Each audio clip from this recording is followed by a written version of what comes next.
कि भारत का वीर जवान हूं मैं, ना हिंदू ना मुसलमान हूं मैं। भारत का वीर जवान हूं मैं, ना हिंदू ना मुसलमान हूं मैं। जख्मों से भरा सीना है मगर, जख्मों से भरा सीना है मगर, दुश्मन के लिए चट्टान हूं मैं, दुश्मन के लिए चट्टान हूं मैं। भारत का वीर जवान हूं मैं।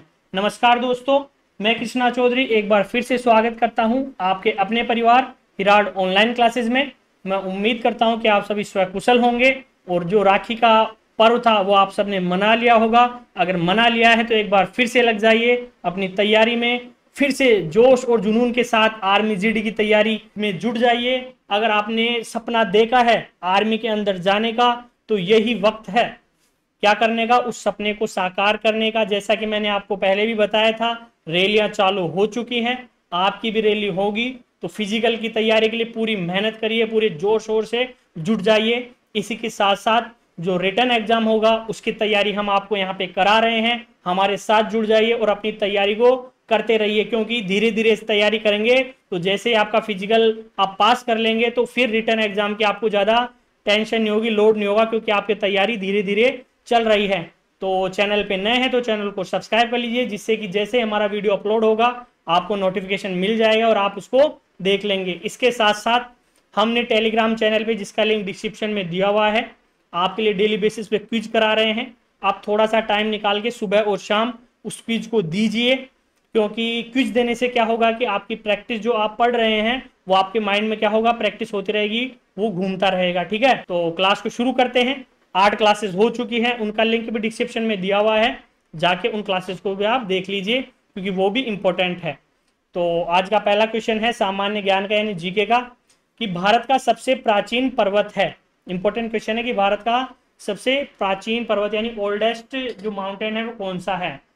नीलगिरी, हिमालय, सतपुड़ा या अरावली। इसका राइट आंसर क्या हो जाएगा, अरावली हो जाएगा। क्या हो जाएगा, अरावली क्या है, भारत का सबसे प्राचीन पर्वत है। अगला देखिए, सौर मंडल में कितने ग्रह हैं, यानी कि जो हमारा सोलर सिस्टम उसमें कितने प्लेनेट्स है टोटल। तो इसका राइट आंसर क्या हो जाएगा, 8 प्लेनेट है टोटल। कितने हैं, 8 प्लेनेट है। नेक्स्ट है, भारत के समस्त भूभाग का पर्वतीय प्रदेश है, यानी कि हमारा जो टोटल इंडिया का एरिया है उसमें से जो माउंटेन एरिया है या रीजन है वो कितना है। तो इसका जो राइट आंसर है वो क्या हो जाएगा, वो लगभग 11% है। कितना है, 11% क्या है, भूभाग है, पर्वतीय प्रदेश। ठीक है।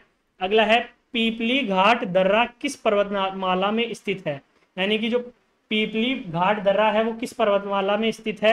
इंपॉर्टेंट क्वेश्चन है। पश्चिमी घाट, सतपुड़ा, विंध्याचल या अरावली। तो इसका भी राइट आंसर क्या हो जाएगा, अरावली। ठीक है, क्या हो जाएगा, अरावली। अगला देखिए, नदी किस प्रकार के आकार की घाटी बनाती है। इंपॉर्टेंट क्वेश्चन है कि जो नदी होती है वो किस आकार की घाटी बनाती है। तो इसका राइट आंसर क्या हो जाएगा, वी आकार की घाटी बनाती है।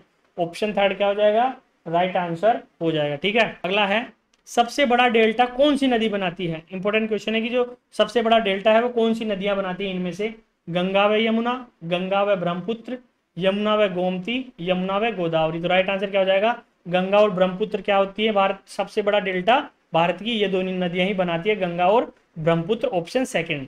अगला देखिए, इंपॉर्टेंट क्वेश्चन है ये भी, कौन सी नदी दक्षिण भारत की गंगा कहलाती है। ठीक है, यानी कि जो साउथ इंडियन है, साउथ इंडिया, वहां की गंगा कौन सी नदी कहलाती है, गोदावरी, कावेरी, कृष्णा या तुंगभद्रा। तो इसका राइट आंसर क्या हो जाएगा, जो कावेरी नदी है वो दक्षिण भारत की क्या कहलाती है, यानी ऑप्शन सेकंड क्या हो जाएगा, राइट आंसर हो जाएगा। अगला है, भारत में डेल्टा बनाने वाली नदियां कौन सी। इंपॉर्टेंट क्वेश्चन है कि कौन सी नदियां हैं जो डेल्टा बनाती हैं। तो इसका राइट आंसर क्या हो जाएगा कि कावेरी, गंगा, महानदी।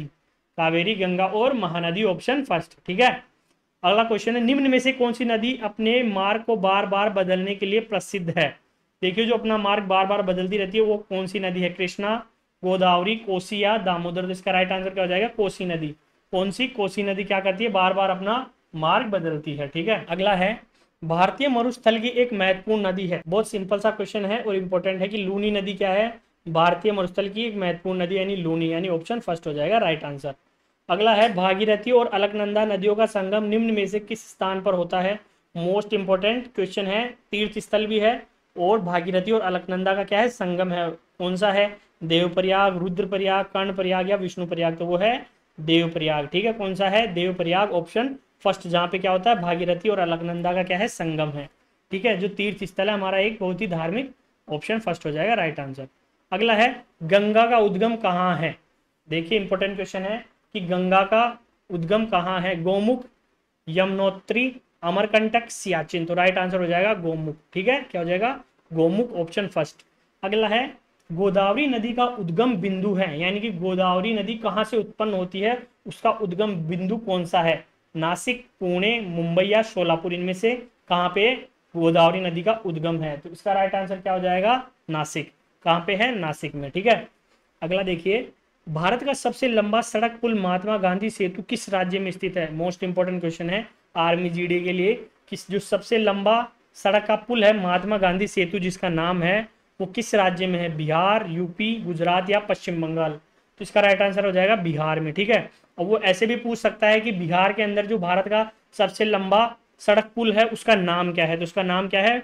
महात्मा गांधी सेतु। ठीक है, तो कैसे भी क्वेश्चन को घुमा के पूछ सकता है। ठीक है, अगला क्वेश्चन मोस्ट इंपोर्टेंट है, हीराकुंड बांध किस नदी पर बना हुआ है? इस टाइप के जो कि बांध बने हुए हैं नदियों पे, ये बहुत इंपॉर्टेंट है। तो हीराकुंड किस नदी पे है? ब्रह्मपुत्र, रामगंगा, कृष्णा या महानदी? तो इसका राइट आंसर क्या हो जाएगा? इसका हो जाएगा महानदी पे है। हीराकुंड किस पे है? महानदी पे। अगला है भारत में सबसे लंबा बांध है, ये भी इंपॉर्टेंट है। भारत का सबसे लंबा बांध कौन सा है, यानी longest dam of India? Hirakud, Panchet, भांगना नांगल, नागार्जुन सागर? तो इसका राइट आंसर क्या हो जाएगा? राइट आंसर हो जाएगा हीराकुंड। ठीक है, तो हीराकुंड क्या है? भारत का सबसे लंबा डैम या माउंट क्या है? बांध है, और ये किस नदी पे ही? ये है महानदी पे। ठीक है, महानदी पे। अगला है भाखड़ा नांगल बहुउद्देशीय परियोजना किस नदी पर बनी हुई? इंपॉर्टेंट है, भाखड़ा नांगल भी बहुत बार पूछा गया है कंपटीशन के एग्जाम से। ठीक है, तो रावी, व्यास, सतलज या झेलम, इनमें से भाखड़ा नांगल बहुउद्देशीय परियोजना कौन सी नदी पे है? तो इसका राइट आंसर क्या हो जाएगा? राइट आंसर हो जाएगा सतलज पे है। कौन सी नदी पे है? सतलज नदी पे। ठीक है, अगला देखिए, भारत का सबसे गहरा बंदरगाह है, ठीक है, यानी कि सबसे डीपेस्ट जो पोर्ट है वो कौन सा है? कोलकाता, कोची, विशाखापट्टनम या कांडला? इसका राइट आंसर क्या हो जाएगा? विशाखापट्टनम। ठीक है, ऑप्शन थर्ड क्या है? भारत का सबसे गहरा बंदरगाह है। अगला है निम्नलिखित में से कौन सा बंदरगाह कृत्रिम बंदरगाह यानी कि आर्टिफिशियल बंदरगाह है? कांडला, नहावा, मंगलोर, विशाखापट्टनम? तो इसका राइट आंसर क्या हो जाएगा? विशाखापट्टनम क्या है? कृत्रिम बंदरगाह है। अगला देखिए इंपॉर्टेंट क्वेश्चन, चिल्का झील जहां स्थित है वह है, यानी कि चिल्का झील कहां पे स्थित है? कर्नाटक, मालाबार, कोंकण तट या उत्तरी सरकार तट? तो इसका जो राइट आंसर हो जाएगा वो क्या हो जाएगा? उत्तरी सरकार तट। आपको पता होगा कि चिल्का झील क्या है? खारे पानी की सबसे बड़ी झील है। ठीक है, क्या है? खारे पानी की सबसे बड़ी झील, और ये है कहाँ? ओडिशा में है, उत्तरी सरकार तट पे। ठीक है, ऑप्शन फोर्थ राइट आंसर हो जाएगा। अगला है अफ्रीका में बहने वाली नदी जो विषुवत रेखा को 2 बार काटती है। इंपॉर्टेंट क्वेश्चन है कि अफ्रीका में बहती है नदी और जो विषुवत रेखा है उसको 2 बार काटती है, वो कौन सी नदी है? लिम्पोपो, कांगो, नील या कीनिया? इसका राइट आंसर क्या हो जाएगा? राइट आंसर हो जाएगा कांगो। ठीक है, कौन सी नदी है वो? कांगो। अगला है मानसरोवर झील कहाँ स्थित है? ये भी बहुत इंपॉर्टेंट क्वेश्चन है। मानसरोवर झील कहाँ पे स्थित है? नेपाल, भारत, तिब्बत या भूटान? इसका राइट आंसर क्या हो जाएगा? ये है तिब्बत में। कहाँ पे है मानसरोवर झील? तिब्बत के अंदर है। ठीक है, अगला है प्रसिद्ध धुआंधार जलप्रपात किस नदी पर स्थित है? देखिए बहुत प्रसिद्ध है धुआंधार जलप्रपात, तो कौन सी नदी पे है? चंबल, लूनी, नर्मदा, कावेरी? इसका राइट आंसर क्या हो जाएगा? वो है नर्मदा नदी पे। कौन सी पे है? नर्मदा नदी पे। अगला है जोग प्रपात कहाँ पर स्थित है? ये भी इंपॉर्टेंट है, जोग प्रपात। तो ये कहाँ पे है? ये है कर्नाटक में। कहाँ पे है? कर्नाटक के अंदर है। ऑप्शन फर्स्ट क्या हो जाएगा? राइट आंसर हो जाएगा। अगला है कौन सी नदी पर नासिक बसा है? देखिए इंपॉर्टेंट क्वेश्चन है कि नासिक कौन सी नदी पे? वो नगर आप याद कर लीजिए, शहर जो किसी नदी के तट पर बसे हुए हैं। ठीक है, वो भी बहुत इंपॉर्टेंट है। तो कौन सी नदी पर नासिक बसा है? इसका राइट आंसर क्या हो जाएगा? गोदावरी नदी पे। ठीक है, नासिक कौन सी नदी पे बसा हुआ है? तो वो बसा हुआ है गोदावरी नदी पे। ठीक है, अगला है कोलकाता किस नदी के किनारे बसा हुआ है? तो ये तो बिल्कुल सिंपल सा है, कोलकाता किस नदी के किनारे बसा हुआ है? हुगली नदी पे। ठीक है, कौन सी नदी? हुगली नदी के। और इसके साथ साथ हमने एक क्वेश्चन पढ़ा था पिछली क्लास में कि सबसे विश्वासघाती नदी कौन सी है भारत की? तो वो कौन सी है? हुगली नदी। ठीक है, हुगली नदी भारत की। विश्व में बताया था तो वो कौन सी थी? वांगो। वो कहाँ की थी? चीन की। और अगर भारत की देखे तो वो है हुगली। ठीक है, विश्वासघाती नदी। अगला है कौन सा शहर गंगा के किनारे नहीं बसा है? देखिए इंपॉर्टेंट है कि इनमें से कौन सा शहर है जो गंगा के किनारे नहीं बसा? कानपुर, इलाहाबाद, आगरा या वाराणसी? इनमें से कौन सा शहर है? तो वो है आगरा। ठीक है, आगरा गंगा के किनारे नहीं बसा। बाकी कानपुर, इलाहाबाद, वाराणसी क्या है? गंगा के किनारे हैं। वो आपने सुना होगा कि करम जिसे पुकारे वो पहुंचे गंगा किनारे। ठीक है, अगला है प्रसिद्ध गिर वन कहाँ पे स्थित है। देखिए गिर वन कहाँ पे है, मैसूर, कश्मीर, गुजरात या केरल। तो बिल्कुल सिंपल सा है, कहाँ पे है गिर, गुजरात में। और किसके लिए प्रसिद्ध है, शेरों के लिए प्रसिद्ध है। मैंने आपको पहली क्लास में, दूसरी क्लास में बताया था सॉरी, कहाँ पे है गिर, गुजरात में है। और किसके लिए प्रसिद्ध है, शेरों के लिए प्रसिद्ध है। ठीक है, लॉयंस के लिए। अगला है भारत के किस राज्य में कहवा, रबड़ तथा तंबाकू सभी की कृषि की जाती है। यानी कि वो कौन सा राज्य है जहाँ पे क्या होता है, कहवा, रबड़ और तंबाकू सभी की क्या की जाती है, खेती की जाती है। कर्नाटक, मेघालय, गोवा या महाराष्ट्र। क्योंकि आपको पता होगा कि जो कोई भी फसल होती है तो वो क्या होती है, एक पार्टिकुलर जो एरिया होता है या पार्टिकुलर एटमोस्फेयर होता है, ये उसी के अंदर होती है। जैसे कि आपको पता होगा केसर है, ये ठंडे उसमें होती है वातावरण में, तो ये किस लिए कहाँ पे होती है, सबसे ज्यादा होती है जम्मू कश्मीर में। ठीक है, तो क्या है वातावरण के अनुसार क्या होती है, फसलें होती हैं। तो ये तीनों फसलें कहाँ पे होती हैं, तो इसका राइट आंसर क्या हो जाएगा, कर्नाटक के अंदर। ठीक है, कौन सा, ऑप्शन फर्स्ट। अगला देखिए, भारत अपनी आवश्यकता से अधिक उत्पादन करता है। यानी किसका उत्पादन अपनी आवश्यकता से अधिक करता है, चाय, अनाज, पेट्रोलियम या पेट्रो रसायन। तो इसका राइट आंसर क्या हो जाएगा, चाय का। ठीक है, अपनी आवश्यकता से अधिक उत्पादन करता है, किसका करता है, चाय का। तो ये कुछ क्वेश्चन थे। अब देखिए 210 क्वेश्चन हो चुके हैं हमारे किसके, जीके के। और ये भी वो नहीं है कि कोई से भी क्वेश्चन, इंपॉर्टेंट क्वेश्चन है, अच्छे अच्छे क्वेश्चन है। आप क्लासेस को देखेंगे, इसके साथ साथ टेलीग्राम पे क्या डाल रहा हूँ मैं, इनकी पीडीएफ डाल रहा हूँ। जैसे ही क्लास यहाँ पे अपलोड होती है टेलीग्राम पे पीडीएफ पहुंच जाती है, वहां से जाके आप डाउनलोड कर सकते हैं। इससे क्या होगा, आपके क्वेश्चंस का कलेक्शन हो जाएगा। अग्निवीर के लिए ही नहीं, किसी भी कंपटीशन एग्जाम में जहाँ पे जनरल साइंस के टॉपिक हों और क्वेश्चन पूछे जाते हैं और जीके के क्वेश्चन पूछे जाते हैं, मैं जो क्वेश्चन करा रहा हूँ वो सारे कंपटीशन एग्जाम के लिए इंपॉर्टेंट है। एक अग्निवीर के लिए नहीं है, इसके लिए तो है ही, इसके साथ साथ बाकी एग्जाम्स के लिए भी क्या है, इंपॉर्टेंट है।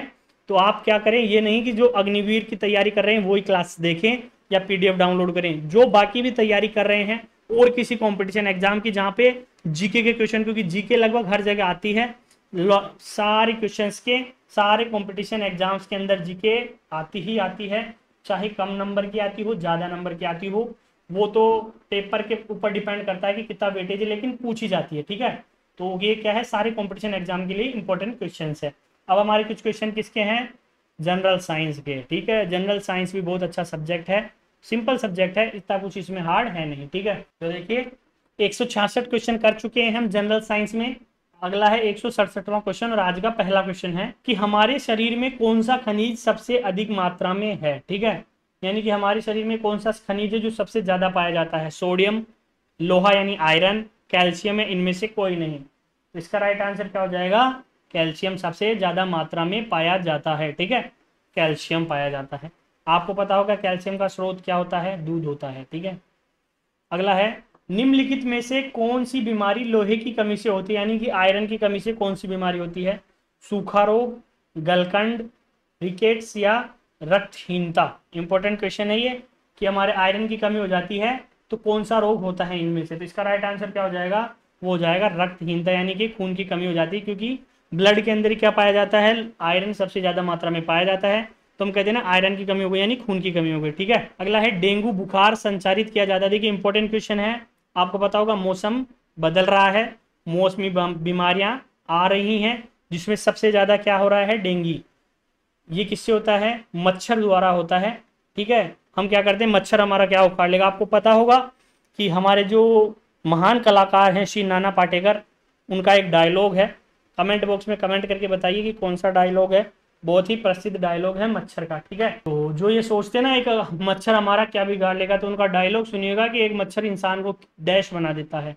अब ये डैश क्या है, कमेंट बॉक्स में बताइए कि ये बना देता है। ठीक है, तो डेंगू बुखार संचारित किया जाता है, देखिए ऑप्शन फर्स्ट है एडीज द्वारा, सेकंड है एनोफेलिस द्वारा, थर्ड है घरेलू मक्खी द्वारा और फोर्थ क्या है, क्यूलेक्स द्वारा। ठीक है, तो इसका राइट आंसर क्या हो जाएगा, राइट आंसर हो जाएगा क्यूलेक्स द्वारा। डेंगू बुखार किसके द्वारा संचारित किया जाता है, क्यूलेक्स द्वारा। अगला है विटामिन B6 की कमी से पुरुष में हो जाता है, यानी कौन सा रोग हो जाता है विटामिन B6 की कमी से, रिकेट्स, स्कर्वी, बेरीबेरिया, अरक्तता। तो इसका राइट आंसर क्या हो जाएगा, अरक्तता। ठीक है, ऑप्शन 4। अगला, मानव शरीर में सबसे अधिक मात्रा में कौन सा तत्व पाया जाता है। देखिए तत्व कौन सा पाया जाता है, लोहा, सॉरी ऑक्सीजन, कार्बन, लोहा या नाइट्रोजन। इसका राइट आंसर, सबसे ज्यादा ऑक्सीजन पाई जाती है हमारी बॉडी में, क्या पाई जाती है, ऑक्सीजन पाई जाती है। अगला देखिए, शरीर में हीमोग्लोबिन का कार्य है, हीमोग्लोबिन का क्या कार्य है, ऑक्सीजन का परिवहन, जीवाणु को नष्ट करना, रक्त तल्पता को रोकना, लौह का उपयोग। तो राइट आंसर क्या हो जाएगा, ऑक्सीजन का परिवहन करता है हीमोग्लोबिन। ठीक है, अगला है, दाढ़ी बनाने के लिए प्रयुक्त दर्पण का प्रकार है। देखिए इंपॉर्टेंट क्वेश्चन है, आप दाढ़ी बनाने के लिए जो दर्पण का उपयोग करते हैं वो कौन से प्रकार का दर्पण होता है, उत्तल दर्पण, अवतल दर्पण, बेलनाकार दर्पण, समतोत्तल दर्पण। तो इसका राइट आंसर क्या हो जाएगा, अवतल दर्पण होता है। कौन सा होता है, अवतल दर्पण होता है, ऑप्शन सेकंड। अगला देखिए, घरेलू वायरिंग में भू तार का रंग कैसा होता है। देखिए इंपॉर्टेंट क्वेश्चन है, जो अर्थिंग वायर होती है, भू तार का मतलब होता है अर्थिंग, तो उसका रंग कौन सा होता है, लाल, हरा, काला या सफेद। इंपॉर्टेंट क्वेश्चन उसका होता है हरा कलर। कौन सा होता है, हरा।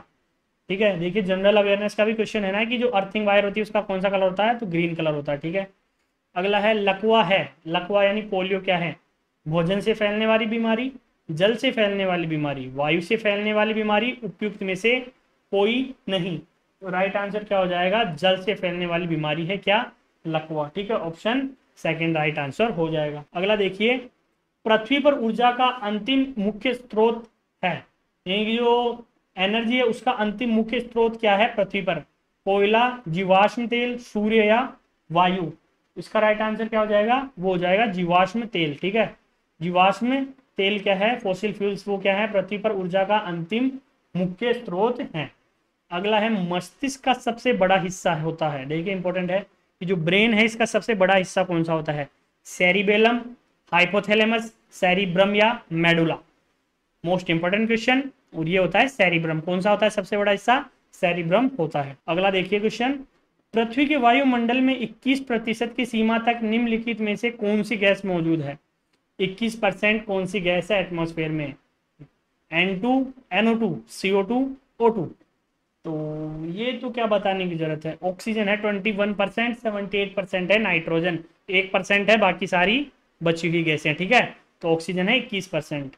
अगला है, चाल की इकाई होती है, इंपॉर्टेंट क्वेश्चन है। देखिए स्पीड होती है, उसकी यूनिट क्या होती है, मीटर, सेकेंड पर मीटर, मीटर स्क्वायर, मीटर पर सेकेंड। इसका राइट आंसर क्या हो जाएगा, ऑप्शन 4 मीटर पर सेकेंड। आपका पता होगा क्या होती है, मीटर पर सेकेंड होती है स्पीड की। और इसके साथ साथ लाइट की स्पीड क्या होती है, तो लाइट की स्पीड होती है 3 × 10⁸ मीटर पर सेकेंड। ठीक है, 3 × 10⁸ मीटर पर सेकेंड। अगला क्वेश्चन देखिए, एक तरल पदार्थ का घनत्व गर्म करने पर, यानी कि जो एक लिक्विड होता है मैटर, उसकी जो डेंसिटी होती है वो हीट करेंगे हम उसको, तो क्या होगी, कम हो जाएगी, बढ़ जाएगी, कोई परिवर्तन नहीं होगा, दाब के अनुसार घट बढ़ सकता है। तो इसका राइट आंसर क्या हो जाएगा, कि क्या हो जाएगी, कम हो जाएगी। क्या, घनत्व कम हो जाएगा तरल पदार्थ का गर्म करने पर। अब डेंसिटी कम क्यों हो जाएगी, क्योंकि क्या हो जाएगा, वेपराइज हो जाएगा। आपको पता होगा जैसे मान लीजिए पानी है, उसको अगर हम कम गर्म करते जाएंगे पानी को, तो क्या हो जाएगा, भाप बन के उड़ जाएगा, तो उसका घनत्व यानी डेंसिटी क्या हो जाएगी, कम हो जाएगी। ठीक है, तो ऑप्शन फर्स्ट क्या हो जाएगा, राइट आंसर हो जाएगा। अगला देखिए, निम्न में से कौन सबसे कम ऊर्जावान होता है, कि इनमें से कौन सा है जिसमें क्या होती है, सबसे कम एनर्जी होती है, ऊर्जावान होता है, द्रव, ठोस, प्लाज्मा या गैस। इसका राइट आंसर क्या हो जाएगा, ठोस, सॉलिड होता है सबसे कम ऊर्जावान। ठीक है, ऑप्शन सेकंड। तो ये क्वेश्चन हो गए किसके, जनरल साइंस के। तो देखिए आज तक हमने लगभग 210 क्वेश्चन तो कर लिए हैं जीके के, और 181 यानी 181 क्वेश्चन हो गए जनरल साइंस के 9 क्लासेस में। ठीक है, तो बहुत इंपॉर्टेंट क्वेश्चन है, इसलिए मैं कहता हूं कि बाकी जो पीछे की क्लासेस हैं उनको आप सारी देखिए और हमारे चैनल को सब्सक्राइब कर लीजिए, क्योंकि जब तक एग्जाम नहीं होंगी हम आपको क्लासेस रिकॉर्ड करके प्रोवाइड कराते रहेंगे। और जैसे ही क्लास यूट्यूब पे अपलोड होगी, वैसे इसका जो PDF है वो हमारे टेलीग्राम चैनल, जिसका लिंक डिस्क्रिप्शन में दिया हुआ है, वहाँ पे अपलोड कर दिया जाएगा। ठीक है, आपका जो रैली है उसके लिए हमारी तरफ से बहुत बहुत शुभकामनाएं हैं, आप सफल हो और अपनी जीवन में आपने जो लक्ष्य तय किया है उसको आप पाएं। इसके साथ साथ आपके माता पिता को भी क्या हो, फक्र हो आपको, आपके ऊपर, क्योंकि जब भी एक किसी घर का बेटा देश के लिए जाता है तो उस परिवार का जो मान होता है वो बहुत ऊंचा हो जाता है, क्योंकि देश की सेवा करना कोई छोटी मोटी बात नहीं है। बहुत से कम परिवार ही होते हैं जो देश की सेवा कर पाते। तैयार रहिए देश की सेवा के लिए। तो मिलते हैं नेक्स्ट क्लास में। वीडियो अच्छा लगे तो लाइक कर दीजिए, शेयर कर दीजिए, इसके साथ साथ चैनल को सब्सक्राइब कर दीजिए। मिलते हैं नेक्स्ट क्लास में, तब तक के लिए हंसते रहिए, मुस्कुराते रहिए। जय हिंद, जय भारत।